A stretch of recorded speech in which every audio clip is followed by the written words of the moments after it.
क्या बिहार में फिर लौटेगा नक्सल हिंसा का दौर?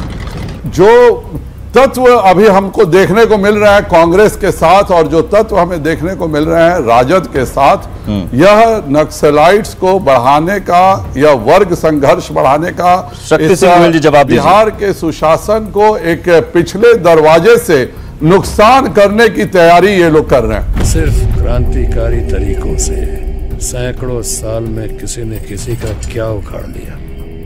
अगर तुम रक्त नीति छोड़कर राजनीति में आए तो मैं तुम्हें कुर्सी पे नहीं कानून के सर पे बिठा दूंगा। रक्त नीति अपनाने वालों के जरिए होगी राजनीति। अल्ट्रा जो माओविस्ट फोर्सेस हैं, ठीक है, लोकतंत्र में चुनाव लड़ रहे हैं, लेकिन इन लोगों के साथ आरजेडी के समझौते का धरातल क्या है? और कांग्रेस इस तरह के वामपंथी जो उग्र वामपंथी ताकतें हैं उनके साथ समझौता किस तरह करना चाहती हैं? और इसलिए मैं कहना चाहता हूं कि बिहार को वर्ग संघर्ष में नहीं डालना चाहिए। क्या वर्ग संघर्ष में फिर होगी बिहार की जमीन रक्त रंजित?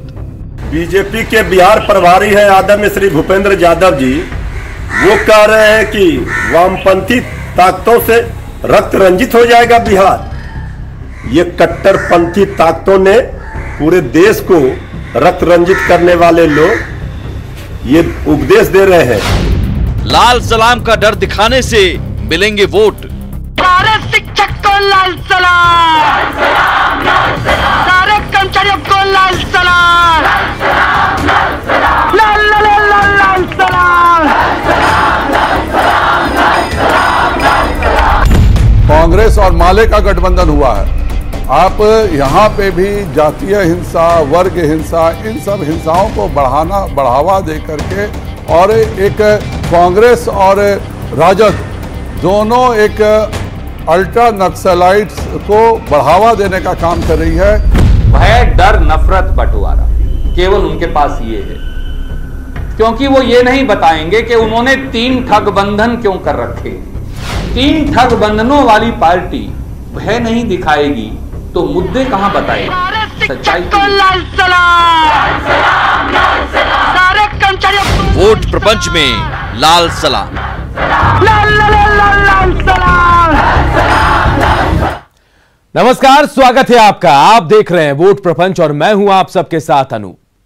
यूं तो बिहार की सियासत में पिछले 5 दशकों से लाल झंडा गायब रहा, लेकिन इस बार महागठबंधन के चुनावी सभा में लाल झंडा खूब नजर आ रहा है। तो इसके पीछे वजह है महागठबंधन में वामपंथी पार्टियों का एक मजबूत साझेदार होना। दरअसल महागठबंधन में इस बार वामपंथी पार्टियों को 29 सीटें मिली हैं, जिनमें माले को सबसे ज्यादा 19 सीटें मिली। अब इसी को आधार बनाकर बीजेपी आरोप लगा रही है कि आरजेडी और कांग्रेस वामपंथियों के सहारे बिहार में फिर से उग्र वामपंथ और नक्सली हिंसा का दौर लाना चाहती है। सवाल है कि क्या बीजेपी लाल झंडा का डर दिखाकर वोट बटोरने की कोशिश कर रही है या फिर ये हकीकत है? बहरहाल वोट प्रपंच में इस बार लाल सलाम। से सारे शिक्षक को लाल सलाम, सारे कर्मचारियों को लाल सलाम, लाल लाल लाल लाल सलाम।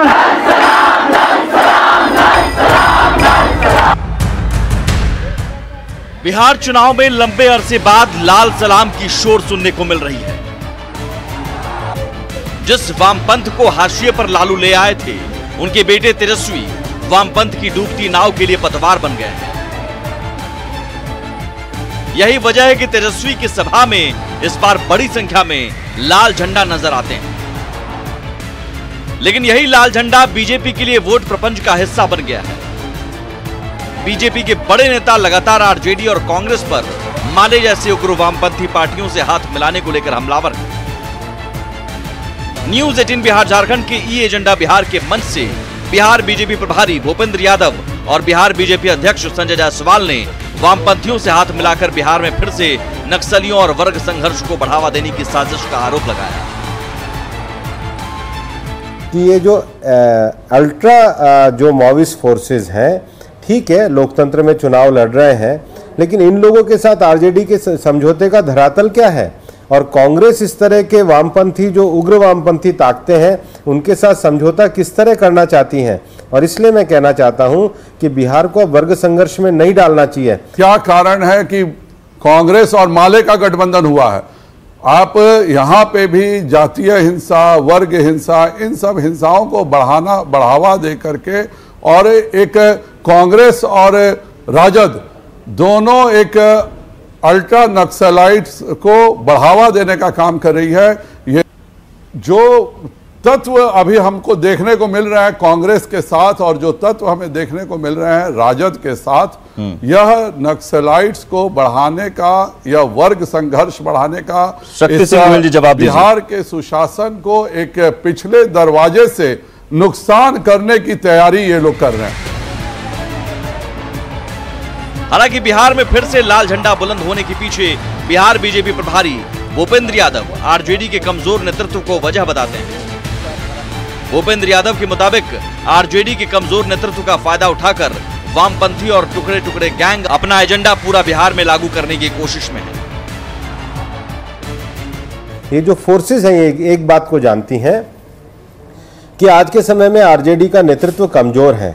तो मेरे को लगता है इन वामपंथियों के मन में लगता होगा पहले आरजेडी पे कब्जा कर लो फिर बिहार पे, लेकिन दोनों ही जगह पे ये लोग हारने वाले हैं। और इसीलिए मैं ये कह रहा हूँ यही वो फोर्सेस हैं जो जवाहरलाल नेहरू यूनिवर्सिटी से लेके सब जगह जो टुकड़े टुकड़े गैंग जिसको हम कहते हैं, मैं उसको स्वीकार करता हूँ। इनकी जो अभिव्यक्ति की आज़ादी के नाम पर जिस प्रकार के इन्होंने पिछले दिनों प्रदर्शन किए हैं वो इनकी कार्यशैली पर और विचारधारा पर भी प्रश्न चिन्ह उठाता है। दरअसल महागठबंधन में वामपंथी पार्टियां भी साझेदार हैं। महागठबंधन के तहत वामपंथी दलों को 29 सीटें मिली हैं। इनमें से माले 19, सीपीएम 4 और सीपीआई 6 सीटों पर लड़ रही है। जहानाबाद, बेगूसराय, सिवान, चंपारण, बरौनी क्षेत्र वामपंथियों के गढ़ माने जाते हैं। हालांकि बिहार में वाम दलों का वोट प्रतिशत पिछले कुछ चुनाव में 3 से 4% के बीच ही रहा है। पिछले चुनाव में वाम दल अलग अलग चुनाव लड़े थे और नतीजा ये हुआ कि सिर्फ 3 सीटें भाकपा माले को मिली थी, जबकि सीपीआई और सीपीएम खाता भी नहीं खोल सकी थी। हालांकि एक दौर में वामपंथी दल बिहार में किंग मेकर माने जाते थे। बिहार विधानसभा में 1972 से 1977 तक वामपंथी दल मुख्य विपक्ष रहे, लेकिन मंडल राजनीति और लालू के सामाजिक न्याय के नारों से जातीय राजनीति उभरती चली गई और वामपंथी हाशिए पर चले गए। उग्र वामपंथियों को बढ़ावा देने का आरोप बीजेपी लगा रही है, तो इसके पीछे वजह है 90 के दशक में वर्ग संघर्ष में उग्र वामपंथियों की भूमिका। 1987 में औरंगाबाद में 52 भूमिहारों की हत्या हुई, जिसके बाद वर्ग संघर्ष की वो जमीन तैयार हुई जिसकी वजह से बिहार का इतिहास अब तक लाल है। 90 के दशक आते आते जमीनों के मालिकाना हक की लड़ाई उग्र हो गई।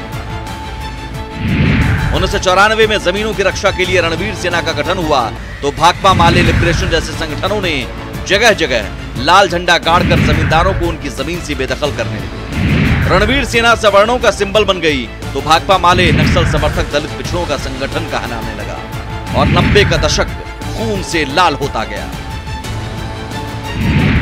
1992 में गया में जमीन विवाद में 34 सवर्णों की हत्या हुई। 1997 में जहानाबाद में लक्ष्मण बाथे में 58 दलितों का नरसंहार किया गया। 1999 में जहानाबाद में मार्क्सवादियों ने 35 भूमिहारों की हत्या कर दी। 1999 में जातिगत संघर्ष में 23 दलितों की हत्या की गई।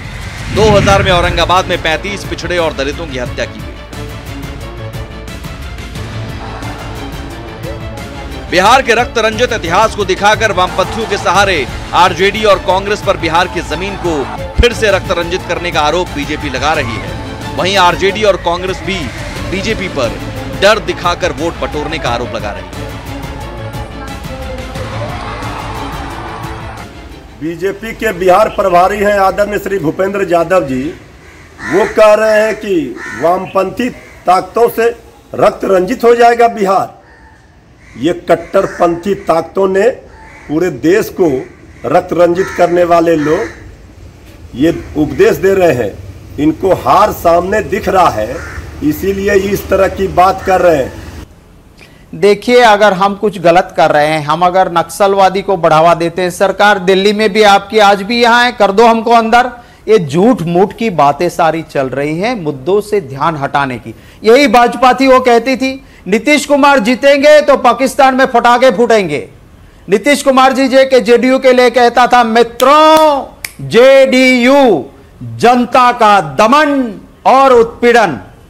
वही जेडीयू आज साथ में है, तो क्या आज नीतीश कुमार जी जीतेंगे तो पाकिस्तान में पटाखे फूटेंगे?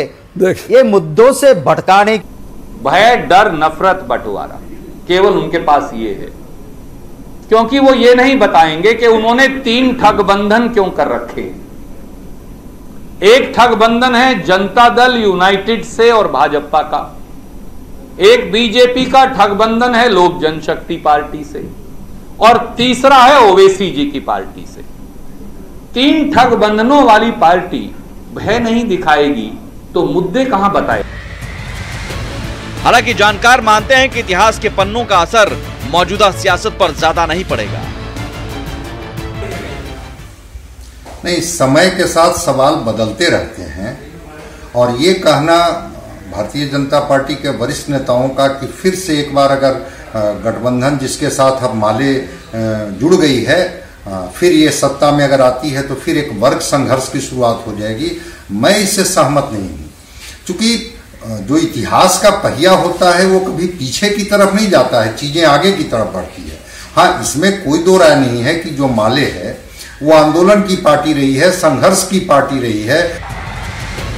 बहरहाल देखना होगा क्या इतिहास के लाल रंग का डर दिखाकर वर्तमान में एनडीए को वोट मिल पाता है। Bureau report, news 18। एक छोटे से ब्रेक के लिए रुकेंगे और ब्रेक के उस पार बयान बिहारी।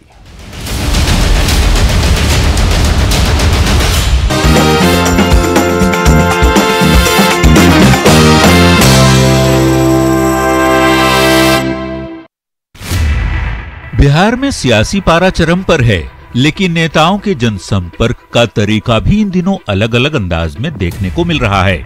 ये देखिए कैसे गीत संगीत के जरिए टोली लेकर नेताजी वोट मांगने लोगों तक पहुंचे हैं। कलाकारों के साथ वोट मांग रहे ये नेताजी हैं पटना से सटे दीघा विधानसभा सीट से भारतीय पार्टी लोकतांत्रिक के प्रत्याशी गुड्डू बाबा, जिनकी पत्नी भी लोगों से वोट मांग रही है। वैसे नेताजी का चुनाव चिन्ह भी बांसुरी है।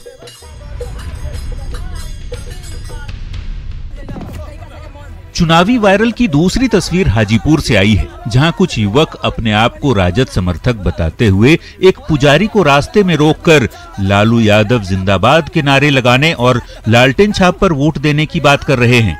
वायरल हुआ ये वीडियो सदर प्रखंड के सेंधुवारी का बताया जाता है। वैसे राजद समर्थकों ने जोर जबरदस्ती करते हुए पुजारी जी के गले में हरे रंग का गमछा भी डाल दिया।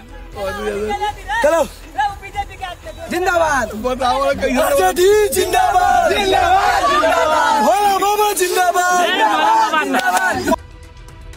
अब जरा गया से आई इस तस्वीर को भी देख लीजिए। प्रधानमंत्री नरेंद्र मोदी के हनुमान से मिलिए। जी, श्रवण कुमार नाम है इनका, जो प्रधानमंत्री को श्री राम बताते हैं और खुद को उनका हनुमान। जहां भी पीएम की रैली होती जनाब निकल लेते हैं वहां। अब तक प्रधानमंत्री की 70 सभाओं में शिरकत कर चुके हैं। गया के गांधी मैदान में भी जब प्रधानमंत्री ने रैली की थी तो वहां भी ये मौजूद थे। नए हनुमान के साथ युवा सेल्फी लेते भी दिखे।